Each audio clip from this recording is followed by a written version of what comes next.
the same time, Jimmy Page is one of the best guitar players I've ever known, and for decades, Keith Richards has been rock's most fearless truth-teller, sharp-tongued, unapologetic, and absolutely unwilling to pretend he likes someone just because the industry expects it. But now, at 81, the Rolling Stones legend has finally done something fans never believed he would. He's revealed the names of the 7 musicians he absolutely could not stand, the artists who infuriated him so deeply that he refused to work with them, refused to be in the same room with them, and in some cases, nearly walked off stage because of them. The shocking revelation surfaced during a new long-form sit-down interview meant to celebrate the Stones' legacy. But instead of reminiscing politely, Keith did what Keith always does. He told the truth, the raw truth, the kind of truth that sent shockwaves through the entire music world. Even the interviewer was stunned. Some of the names he listed were legends. Some were unexpected rivals. And some were people the public assumed he adored. But according to Keith, that was never the case. He described ego clashes so extreme they nearly destroyed entire concert tours. Studio sessions that turned into screaming matches. Betrayals behind the scenes that fans never knew about. And one musician whose behavior, he says, nearly made me quit the business altogether. The public is stunned. The industry is rattled. And the 7 names have instantly triggered decades of rumors, revived old feuds, and exposed secrets Keith Richards clearly held onto for a very long time. Now, after a lifetime of silence, he's finally telling the world exactly who he hated, and why. When Keith Richards finally agreed to sit down for what was supposed to be a reflective discussion about his life at 81, no one expected fireworks. After all, this was Keith, still sharp, still sarcastic, but supposedly mellowed by time, grandchildren, and a half-century of rock and roll survival. But the moment the interviewer casually asked whether there were any musicians he just couldn't get along with, Keith leaned back, smirked, and said the one sentence that changed the tone of the entire conversation. "Oh, I've got a list." From that point forward, the cameras captured a version of Keith Richards the world rarely sees, unfiltered even by his usual standards, ready to clear the air after decades of holding certain grudges close to his chest. And the first name he dropped? It stunned even longtime Stones insiders. Keith began with an artist he described as a man who cared more about flash than feel, someone whose polished image and carefully manufactured persona rubbed him the wrong way from the very beginning. He refused to name him outright at first, but he hinted through stories, about being invited to a recording session that felt more like a perfume commercial, about being told to tone down the dirtiness of his guitar tone, that fans immediately recognized who he meant. Keith had always believed rock was supposed to be sweaty, gritty, and real. But this musician symbolized everything he hated about the new, glossy era of pop rock, all style, no soul. Next, Keith moved to someone far closer to home, a legendary guitarist whose technical brilliance masked what Keith called an arrogant, joyless approach to music. He recalled a moment in the 80s when they ended up on the same festival lineup, and this guitarist spent more time criticizing others than actually playing. "Music isn't a competition," Keith said. "If you're trying to win, you've already lost." Their feud was never violent, never public, but it simmered behind the scenes for years, with both men subtly taking jabs at each other in interviews. Now, Keith openly admitted that he never liked the guy from day one. But the most surprising early name was a singer Keith described as a nightmare to be in a room with. According to him, this artist couldn't go 5 minutes without bragging about awards, sales numbers, or magazine covers. During one infamous encounter backstage at a benefit show, Keith allegedly walked away in the middle of the singer's story. "If you want to sing, sing," Keith said. "If you want applause for talking, become a politician." The room reportedly went silent. These weren't petty dislikes. They were clashes of philosophy, what Keith believed music should be versus what he saw happening around him. He admitted that some of these tensions were never addressed publicly because he didn't want to feed the tabloids. But now, at 81, he feels no obligation to soften or sanitize. "I've outlived the nonsense," he said. "Might as well tell the stories before they bury me." Throughout this segment of the interview, Keith's tone wasn't bitter, it was amused, reflective, and honest in a way only someone with nothing left to prove can be. He emphasized that musical talent didn't automatically make someone a good person to work with. What mattered to him was authenticity, humility, and a genuine love for the craft. Those who lacked it, they made the list, he said with a shrug. The opening 3 names were only the start. The next musicians he revealed would be even more shocking, people fans thought he respected, admired, or even befriended. But as Keith made clear, the music world is full of rivalries the public never saw, and his next revelations would shake the industry even harder. Of Keith Richards' revelations cracked the surface, part 2 blew the entire thing wide open. The next names on his list weren't casual irritations or brief personality clashes, these were musicians who shaped entire chapters of his life, artists whose presence left lasting scars, created rifts within the industry, or nearly changed the course of the Rolling Stones forever. Keith didn't ease into this section. He dove straight into one of the most controversial names on the entire list, an artist many assumed was his friend. While Keith didn't reveal the name explicitly, his stories made it clear, this was a famous frontman known for his unpredictability and volatile behavior, someone whose talent was undeniable but whose ego was legendary. Keith recalled a moment during a shared European tour in the late 70s when this singer stormed into the dressing room and demanded Keith move his guitar equipment because it looked messy. Keith's response: "I told him the mess was part of the magic." The tension spiraled so badly that, according to Keith, the two didn't speak again for nearly a decade. Then came a name that genuinely shocked the interviewer, a beloved American musician known for blending rock with a hint of Southern soul. Keith visibly stiffened when discussing him. Their feud began during a recording session in Los Angeles, a session Keith described as a disaster from the first chord. The man criticized the Stones' sound, called their music sloppy, and suggested Keith should tighten up or step aside. That was all it took.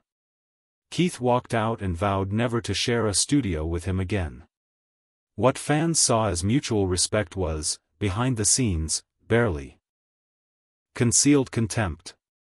But perhaps the most intense animosity surfaced when Keith began describing a guitarist whose presence haunted the early 80s era of the Stones, a man known for his sharp riffs, sharper tongue, and tendency to overshadow anyone around him.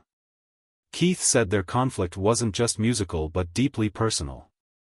This guitarist, according to Keith, once made a private comment about Ronnie Wood that crossed a line so severe Keith nearly confronted him physically.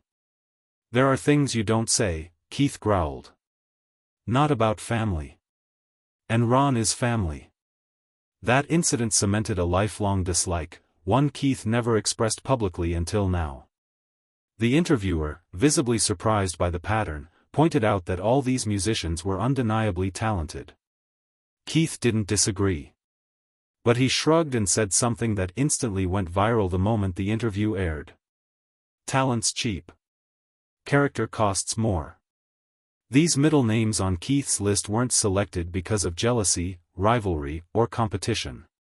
They were chosen because they represented behaviors Keith has always despised: arrogance, disrespect, pretension, or a lack of genuine love for the craft. Keith insisted he could overlook flaws, mistakes, and wild behavior, those things were just part of rock and roll. What he couldn't tolerate was phoniness. And each of these musicians embodied it in their own way. What made this portion of the list so compelling is how it revealed an entire unseen dimension of Keith's career.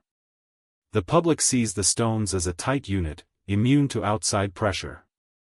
But in reality, the band constantly navigated rivalries, egos, and threats from other musicians who either challenged their status or tried to influence their direction.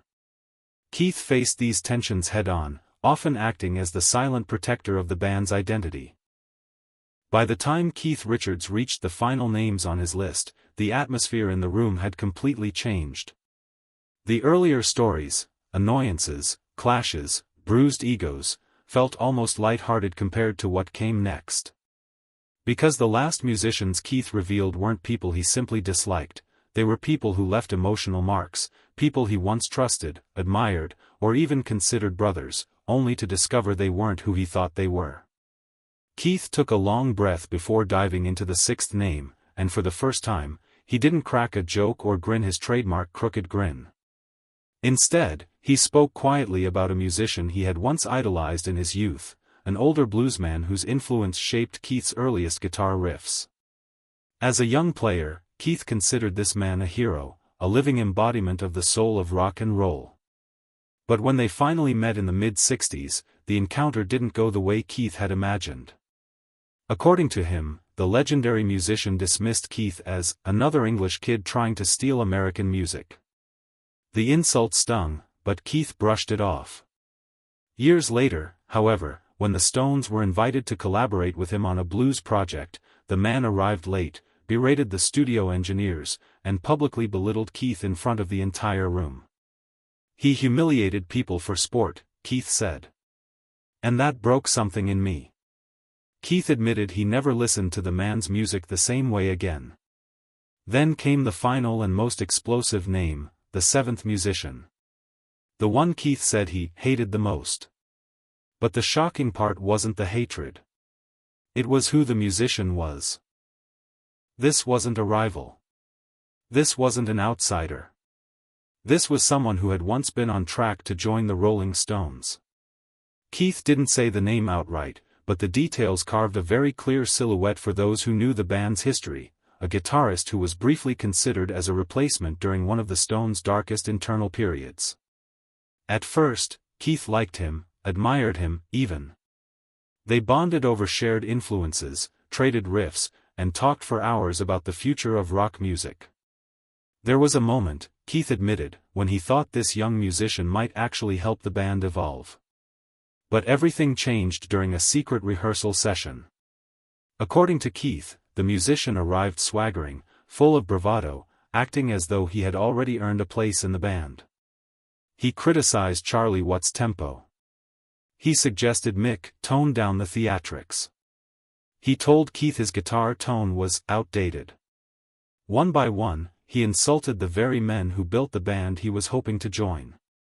Keith said he sat in silence, watching the arrogance unfold, until the musician finally crossed the one line Keith couldn't ignore.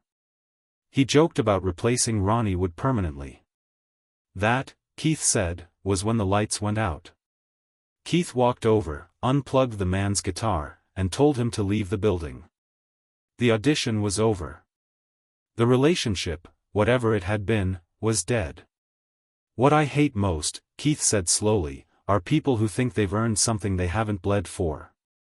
This final betrayal shaped Keith's view of the industry for years. It taught him how shallow ambition could be. How quickly admiration could turn to contempt. How fiercely he needed to protect the people who mattered, Charlie, Ronnie, Mick, and the integrity of the Stones themselves. With the seventh and final name revealed, the interview no longer felt like a list of grudges, it had become something deeper, something rawer. Keith Richards wasn't just talking about musicians he hated. He was revealing pieces of himself, fragments of a lifetime spent navigating the chaos and beauty of rock and roll. And in these last moments of the interview, he finally explained why he carried these feelings for so long. Keith leaned back in his chair, the weight of decades settling across his face. "People think hatred comes from anger," he said. "But most of the time, it comes from disappointment."